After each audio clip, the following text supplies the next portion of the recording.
opportunity for all of us to learn from one another.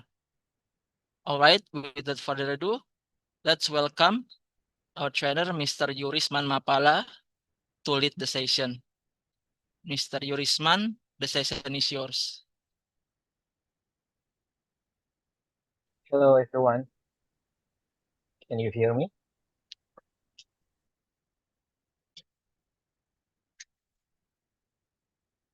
Okay.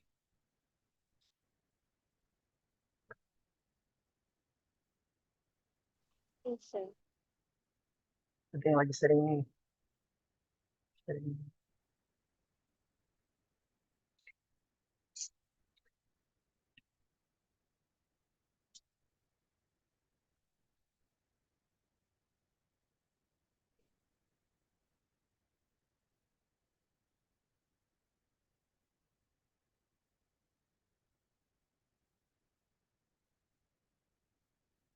Okay, good afternoon, fellow educators.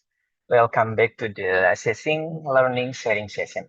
Following our 3-week self-study period, we are gathering today to consolidate our learning, share reflections, and discuss practical ways to apply inclusive and formative assessment frameworks in our English classrooms. I'm Yurisman Mapala, and it is a pleasure to meet you again to facilitate today's interactive closing session. Okay, before we dive into reviewing the modules, let's reflect on a story shared by Stephen Covey in his book, The 7 Habits of Highly Effective People. On a quiet Sunday morning on New York subway, a father entered with his children. Almost immediately, the kids began yelling, throwing things, and ripping newspapers out of passengers' hands. Meanwhile, the father sat next to Covey, closed his eyes, and did nothing at all. Kathy felt a growing wave of irritation at what seemed to be complete irresponsibility. Exercising immense self-control, Kathy turned to him and said, "Sir, your children are really disturbing a lot of people. Could you control them a little?" The man looked up as if waking from a trance and replied softly, "Oh, you are right. I guess I should do something. We just came from the hospital where their mother died an hour ago. I don't know what to think, and I guess they don't know how to handle it either." In an instant, Coffee experienced a profound paradigm shift. His annoyance replaced by pure empathy. "Your wife just passed away? I'm so sorry. How can I help?" Uh, just a mini story. It's a paradigm shift.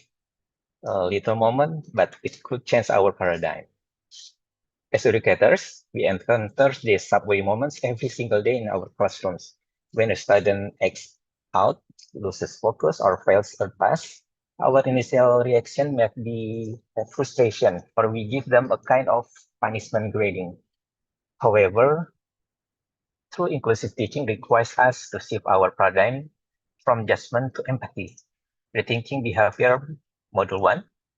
Is Robert just distracting the class, or is he exhibiting signs of ADHD?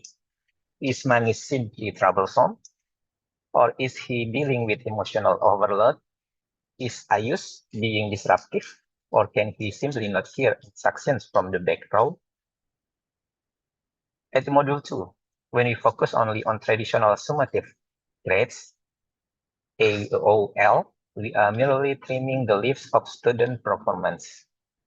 Formative assessment, AFL, allow us to strike the root, helping students self-assess, set personal goals, and understand how they learn. Transforming evolution, Module 3, as we saw with Amy's running dictation, assessment doesn't have to be an intimidating test. It can be a joyful, collaborative moment for targeted feedback and peer learning. You can see here, we already passed our course from high-stakes testing to formative inclusive assessment. We have identifying SEM, special educational need without clinical bias.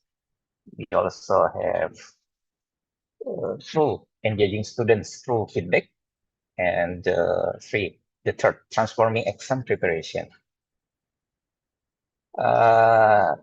Just a quick lookup. Module 1, identifying special education need and scaffolding through inclusive assessment. There are 3 units in that module, and also 3 units in module 2, engaging with assessment for learning through continuous feedback. Huh? Oh, gitu? I'm sorry.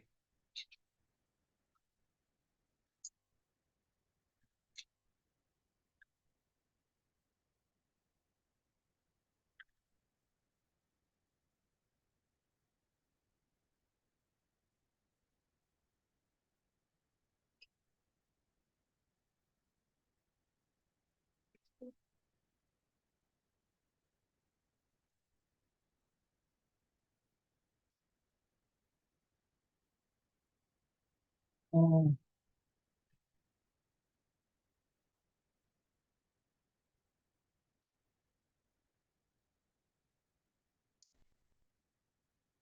Okay. You can see my screen now, right? Okay. I guess we have set our screen. Mm. Okay. So on screen, you can see a summary of our collective reflection from our Padlet board. We explored 4 core questions. What new things did you learn? Second, remaining challenges. The third, why should English teachers take this course? And 4, main challenge in your country and how to solve it. Okay. So to deepen our discussion about those 4 questions, please join me in welcoming our amazing participants and also the featured sharers who will share their classroom experiences and practical takeaways from the course. A warm welcome to Ms. Suci Rahayu from Indonesia, Ms. Sau Lian Pau from Malaysia, Ms. Deni Jamil from Philippines, Mr. Francisco Junior de Gracia from Thailand. Let's give them a warm round up of applause as they share their insight with us. Okay, we have 4 key reflection questions from our Padlet board. I will direct each question to one of our sharers first, and then open to the floor for the others to add their perspectives. Let's begin with question 1. I'd like to invite Ms. Suci Rahayu from Indonesia to share her thoughts first. Ms. Suci, what new things did you learn from the course and how have they helped you teaching? Ms. Suci? Thank you very much. I'm Okay. Suci from MA Huda MA Ciwidey, Java, Indonesia. I learned about assessment of learning, for learning and as learning, students' feedback literacy, and practical activities to develop student feedback literacy, non-AI and AI related. I think this course has helped me design more balanced assessment system, formative driven evaluation, and equip students with the skill to understand, act upon, and even generate feedback, making learning process much more interactive and student-centered approaches. So the students don't just look at final grades, but they truly understand their own learning process. Thank you so much, Ms. Suci, for those insightful points. Now to other sharers, Ms. Saulin, Ms. Denny, and Mr. Francisco. Would any of you like to add anything or share your own perspective on what you learned and how it helped your teaching? Okay, can I go first? This is Danny Jamil. Okay, Ms. Denny Jamil. Yeah, actually I love that part where the integration of assessment in classroom activities, that assessment doesn't always have to be a graded activity to measure if students learned or not. We should not be so concerned with their scores as a manifestation of learning because not all students learn the same way. And I also learned that assessment itself can actually become a learning opportunity for the students already, like the right questions to ask and casual conversations can actually become assessment activities that students can enjoy. So it should not always be something that they prepare for it. They feel the pressure of preparing for it. So when assessment is fully integrated in classroom activities, it becomes just like a normal daily activity for the students. That is something new for me that I really love and I would love to integrate or apply in my classroom. Well, that's a powerful point, insightful also. Well, Yes. another seller, maybe Mr. Francisco, would you add something? Okay. Good afternoon, everyone. Good afternoon. I am actually from the Philippines, but I've been teaching in Thailand for like 12 Yes. years now. So you live in Thailand? Yes, I live in Yes. Thailand, Okay. but I am actually from the Philippines. I initially started my teaching career in the Philippines, and then now I am in Thailand. What is something new that I've learned from the course? I have been assessing students all my life as a teacher since I started way back 1992. At first, my assessment was always assessment of Learning. Yes. which is kind of, it is focused on what do they know. It's like content assessment. Then towards the middle part of my career, because I'm almost retiring now, I'm like 56, so 4 years to go, I'll be retiring. Towards the middle part of my career as a teacher, I learned something that assessment can be for learning, which is something that's a little bit different in context. In the first one that I've learned, assessment of learning when I was a new teacher. So the thing that is really new to me and which actually I discovered it through this course is the concept of assessment as learning. So there are so many types of assessment we can give to our students. But what I've learned that assessment can be actually a form of learning Yeah. when we try to make sure that before we assess, the students know the criteria for success in that specific course, in that specific assessment. It is only then that they will learn how to be successful because we informed them about how to be successful. And that is something really new to me. In fact, this school year in my school where I am currently teaching, we adopted a new curriculum, which is the Cambridge International Education Curriculum. And assessment as learning is very much emphasized in this curriculum because when we plan our lessons, we have to make sure that there is a criteria for success. And in every lesson, we must inform the student what are the criteria for success so they will be successful in their learning. But nevertheless, all these assessment for learning, assessment as learning, and assessment of learning is a continuum. And it is a continuum that is directly related to teaching, learning, because we know that we can only say there is learning if we do some kind of assessment.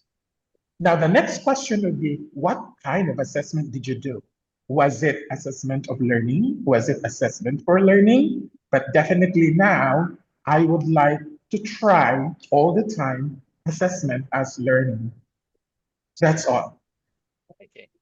Well, I love that perspective.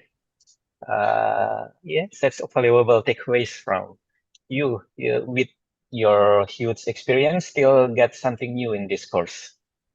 Okay, can we hear some words from Miss Pauline about this question?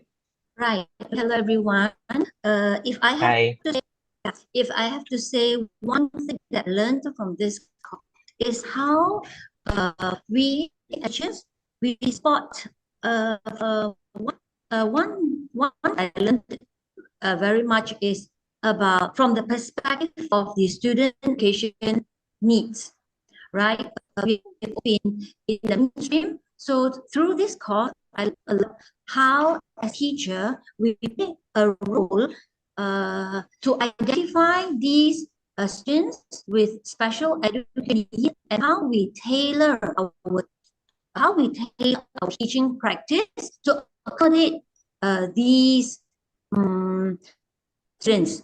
So, for example, we do not students if students they come in with like mass handwriting, they fail to follow instruction as a teacher, and once we've identified their special needs, then we know the reason for their like handwriting. So it be related, for example, to being dyslexic.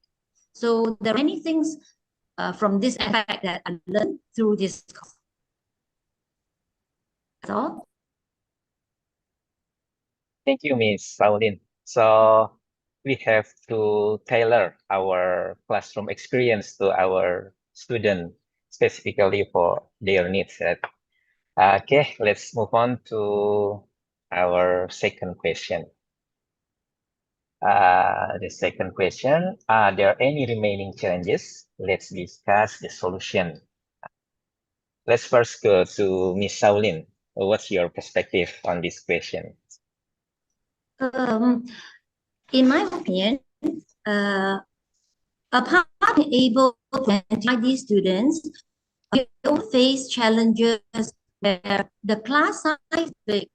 So, like in as much as we want to try to meet the individual students' need, we know that they need special attention, but with the big class size, it may be a little difficult.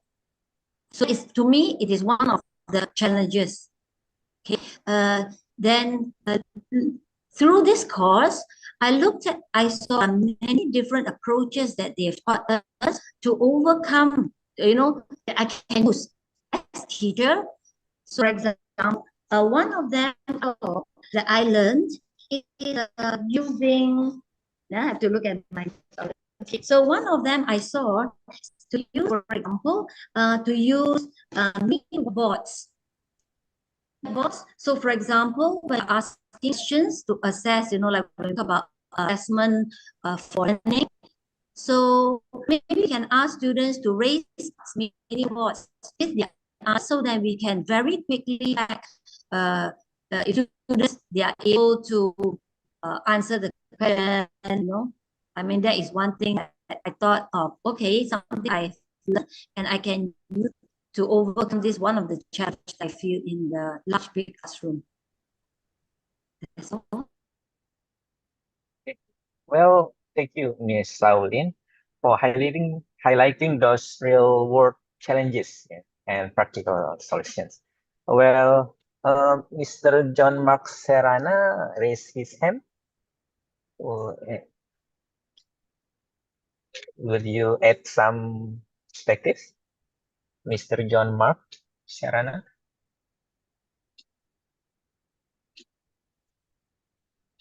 Hello, Hello, am I yeah, audible? I can hear Okay, you. so good afternoon, everyone. Yes, Greetings from the I'm from the Philippines. I am John Mark yes, G. okay, Serrana.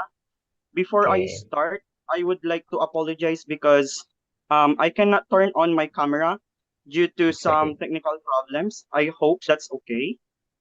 It's okay, Mr. John. All right. So the question is, are there any challenges? Let's discuss solutions. So yes, there are some challenges, especially in applying new teaching strategies in a real classroom. One challenge is that students have different learning needs, abilities, and levels of participation.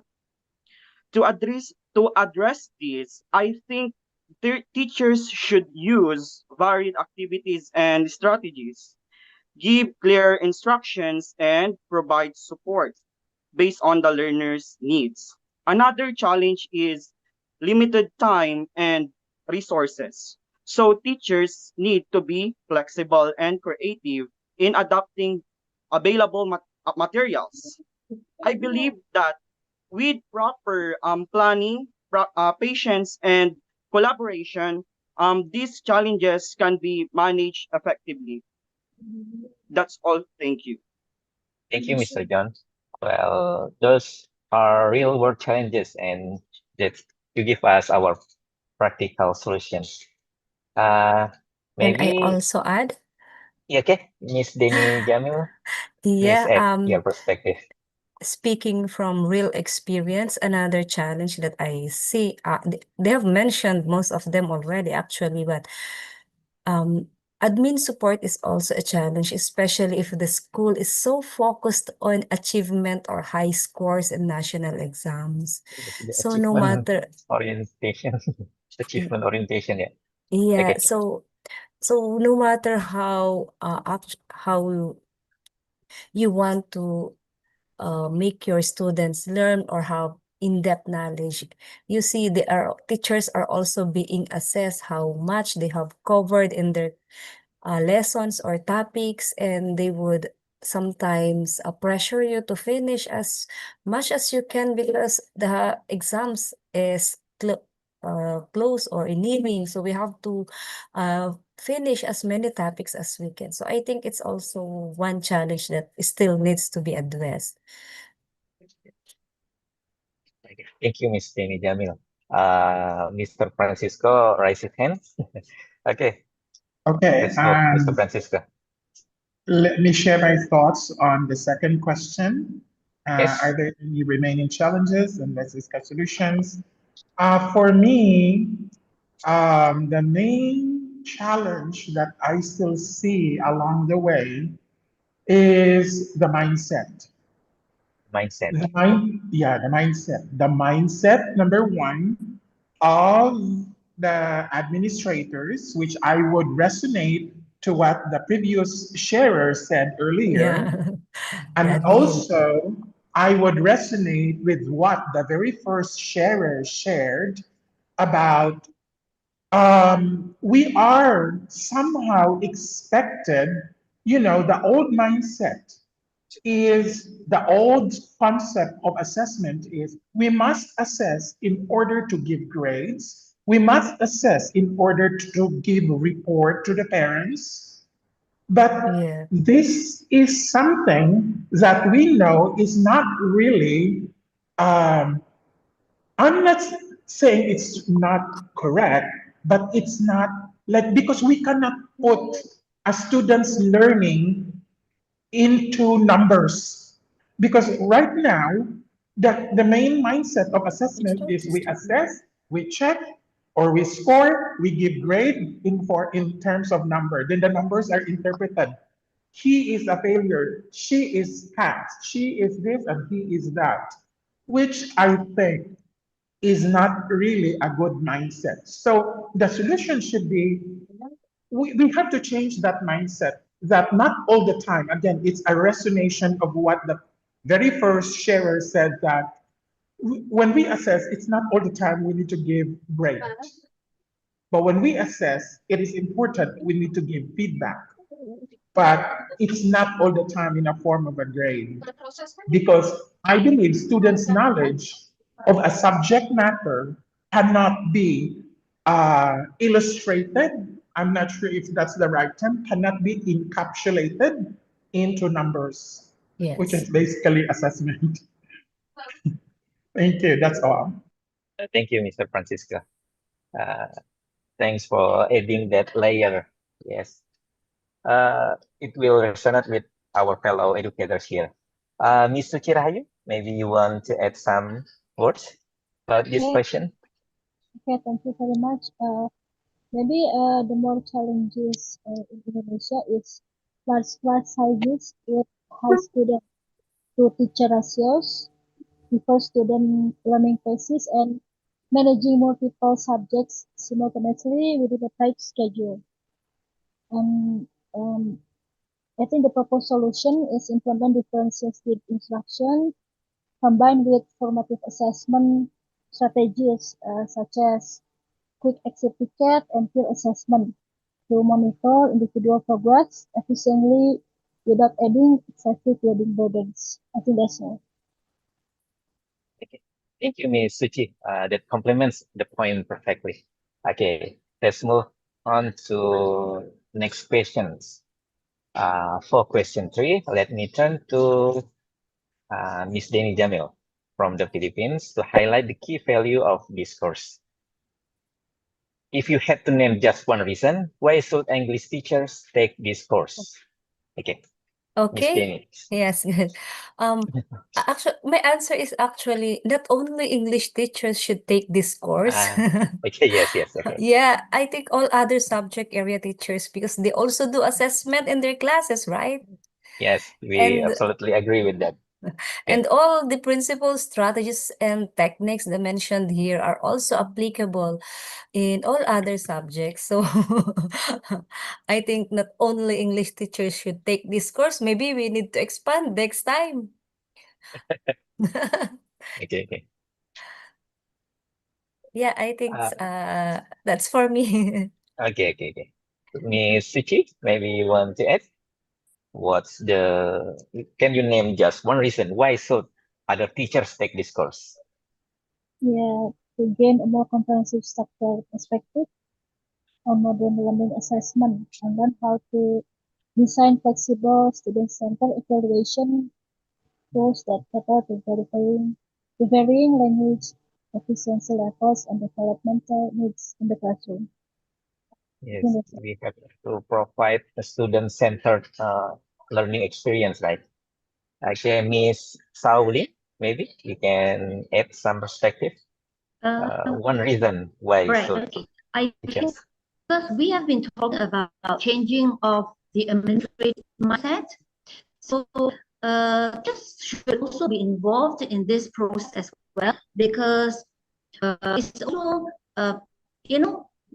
learn they have learned like assessment for learning, assessment of learning, and then now there's this assessment as learning. So I think teachers should, it's also part of this professional development, apart from changing their mindset.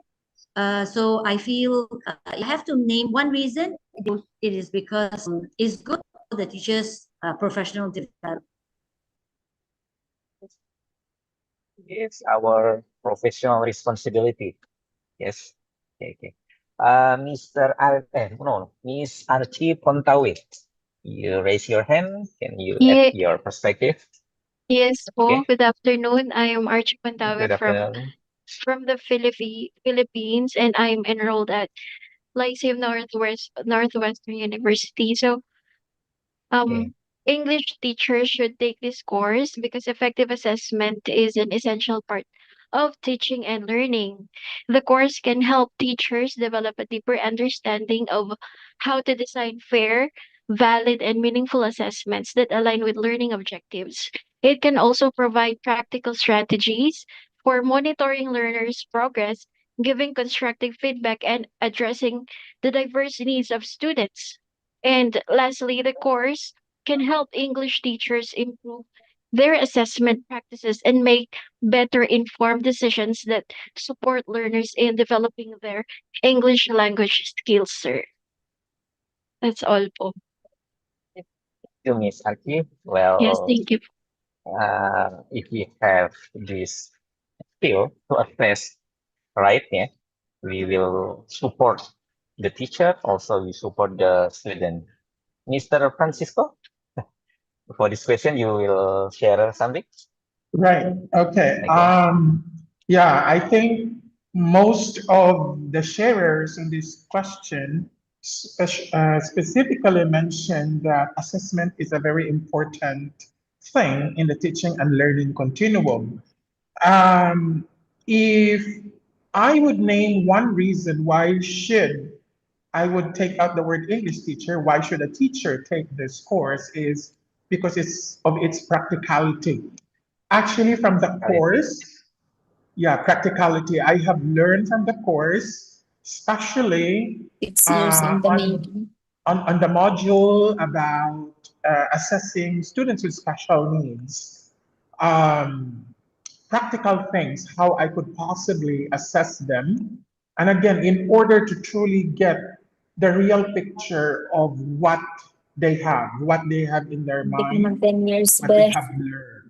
Nahiya So ka pa, that's be. why Ay, I 10 would years. really recommend this as a course to any teacher. And I would resonate to the one who shared that it should not just be an English teacher, it should be any teacher should take the Yes, course. any teachers. Although the main concepts and the main examples given are, of course, in the area of English language teaching, but there are so many practical things that can actually be applied to any other courses or any other subjects that one might be teaching. Thank you. Yes, okay. This matter, this material is not, it doesn't stop in theoretical, but beyond that, we can do it in our classroom. It's practical. Mr. John Mark Serrana raise his hand.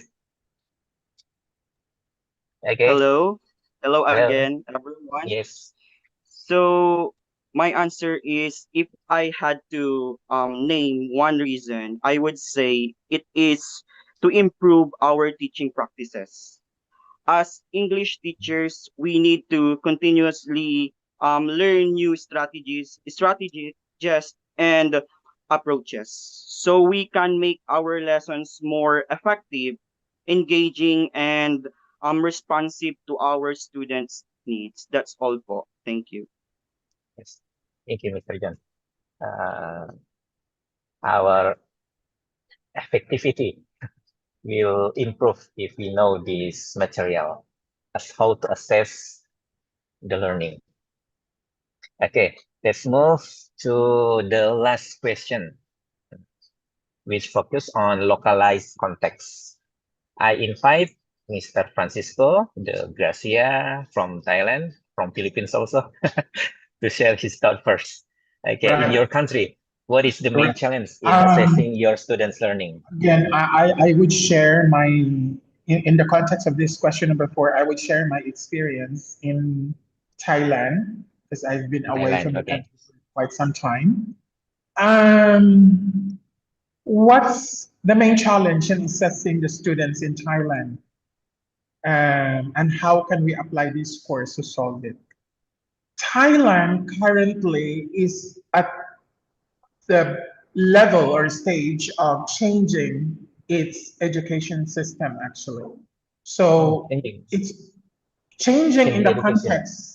I'm not sure if Thailand is a little bit late in adopting competency-based education, but since the last 12 years that I've been here, it's only the last 2 years that Thailand has been very loud about competency-based learning, which actually Competency-based. is very much connected to assessment as learning. So I think the things mentioned in the course are very useful. Like, for example, in my case, I would definitely share the thoughts that I have learned, the things that I've learned from this course. It's because right now we are moving towards competency-based teaching and learning, which I think calls for assessment as learning framework or paradigm. Although it is still at the very young age, it is still at the very early age because in fact, in our school, for example, our school has been existing for the last 35 years as an institution. But this year, we really make sure that we're gonna change and shift our paradigm of assessing our students using the concept of assessment as learning, which is very strongly tied to competency-based teaching and learning.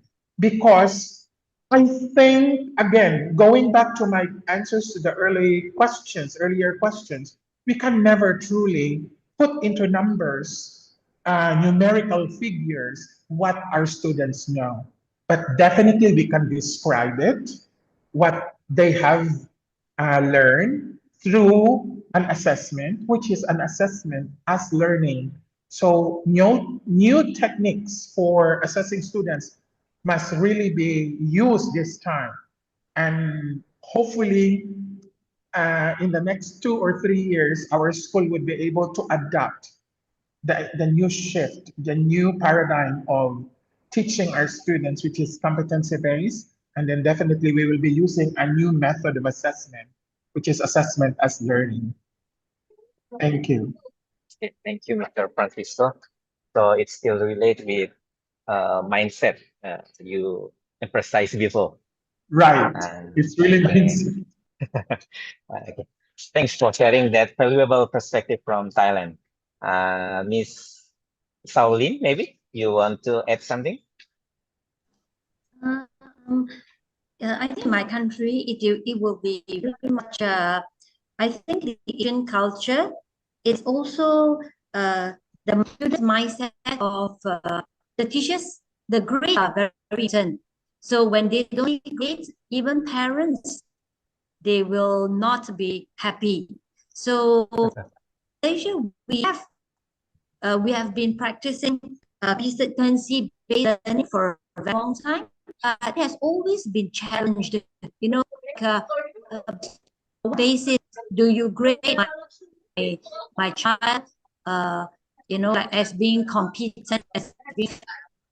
So a lot of things I feel, thanks to my country, I feel it is still not only the student. Yeah, sometimes the teacher always correct.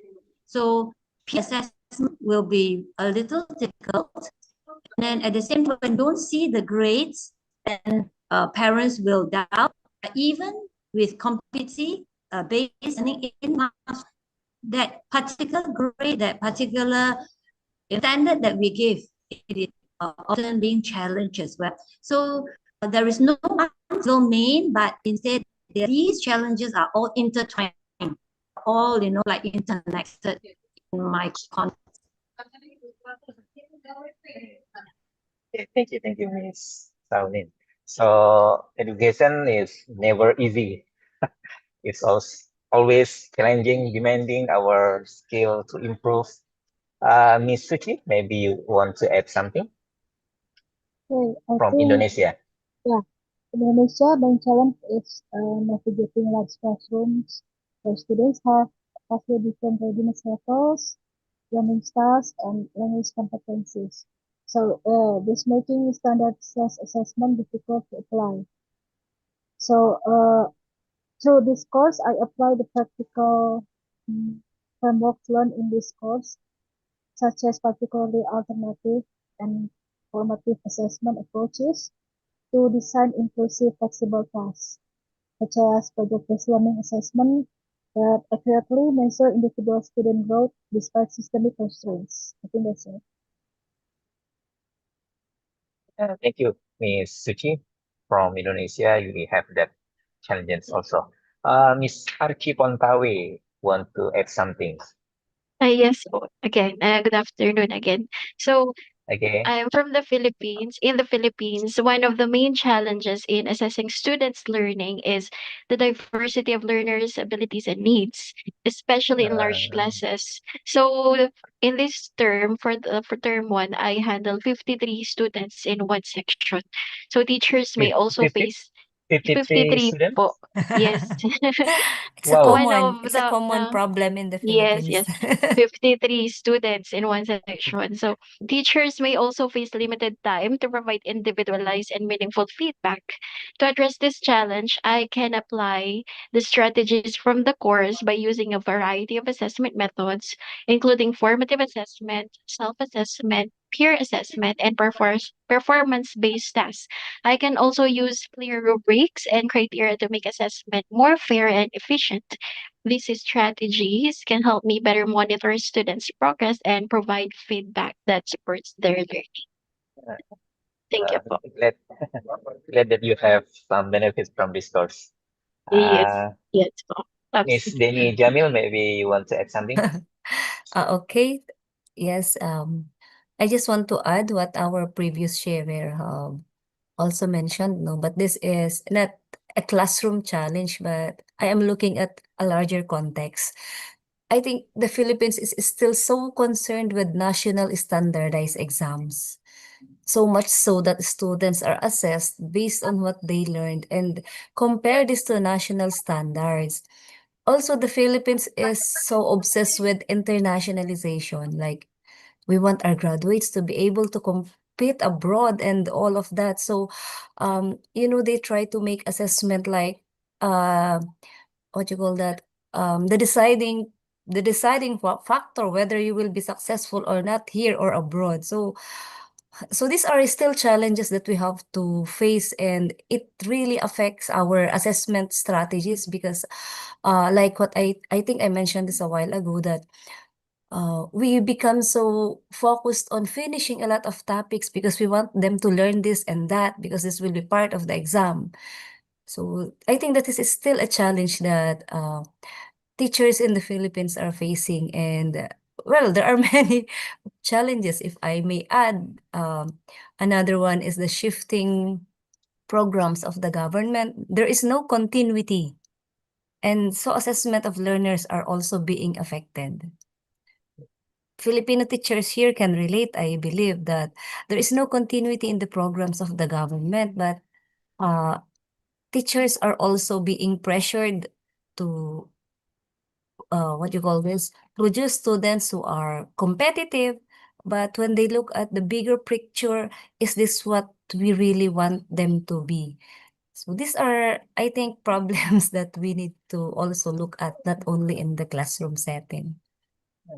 Well, I think we all have same situation here in Southeast Asia. Yeah, Maybe I really. maybe Singapore is better, maybe, but Indonesia is also like Philippines have that Oh, kind of challenges. Well, education is never an easy task, but as an investment, it's the highest return. It gives the highest return. We don't have any option other than make our education better. Miss Dewi Fahriah raise her hand. Yes, Okay, sir. Miss Dewi. Yeah, thank you so Hmm. much for the time. So I've just joined this the Zoom and I read the questions. It's interesting that in my country in Indonesia and especially in Teluk Bintuni in Papua Barat in West Papua, we have a great challenge assessing the students' learning because sometimes they have a different level of understanding in the classroom. And by joining the course in British Council, that I found out some so many interesting activity that I could use. One of them is matching activity, fill in the blank, and this morning in the school I try to apply the matching activity. So which is we were learning about daily routine in my classroom, grade 7, and then I try to create a matching picture and its words. And since the grade 7 students in my classroom is they are very their English level is very low, so I need to build their vocabulary first before I move to the next, for example, sentence, understanding the sentence or the paragraph itself. And magically doing activity like matching the picture and it works. It's somehow build their interest in learning English. At the end of the I see that they feel like I can see from their expression while doing the activity to check their understanding whether they still remember the activity of daily routine. So yeah, thank you very much for the British Council for giving us the chance to having this course. Thank you, Miss Dewi. Well, as an educator, we also learn a lot. The education is not only for our student to get something, but in our process, we also get better. Some said that the best way to learn is to teach that material. Uh, well, we have finished our 4 questions. Thank you so much to all 4 of our sharers, Miss Suchi, Miss Shaolin, Miss Demi, and Mr. Francisco, for Yeah, thank such you a rich and also. meaningful discussion. Thank you Our so time is much up, for the but opportunity. Thank you as well. our time is up, but it's inspiring to see how these assessment strategies translate across different classroom environments. We have arrived at the final moment of our sessions. To wrap up from my end, let's summarize our 3 main takeaways. Universal inclusivity.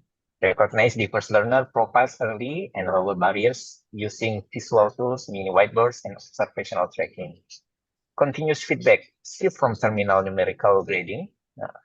Shift from numerical grading to actionable qualitative guidance, self-tracking, and peer critique. Positive watchback, replace repetitive exam drills with active assessment games that build real-world communicative competence.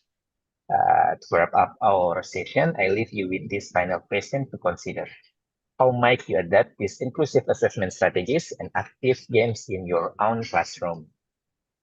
Okay, thank you so much for your active participation, enthusiasm, and dedication throughout this journey. I hope we meet again in another course. Thank you a lot for our sharers and all of Thank you you for also. participants. Thank you. Thank you so much, sir. Thank you very much, Mr. Yuris, and thank you very much for all of you. It's wonderful to see everyone so active in sharing their experiences directly or via chat. Thank you very much. All right, everyone, on behalf of the organizing committee, thank you very much for your participation. We sincerely apologize for any inconvenience you may have experienced during the event. I hope after completing this course, you will continue to apply your knowledge that you have gained from this course. We hope to see you again in our future programs. Have a great day and bye-bye. Thank you very much. Thank you. Thank you, everyone. Thank Thank you you, very much. everyone. Buddy.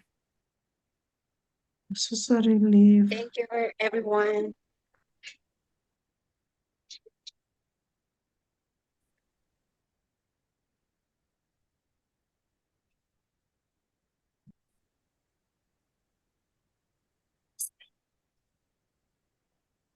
Huh?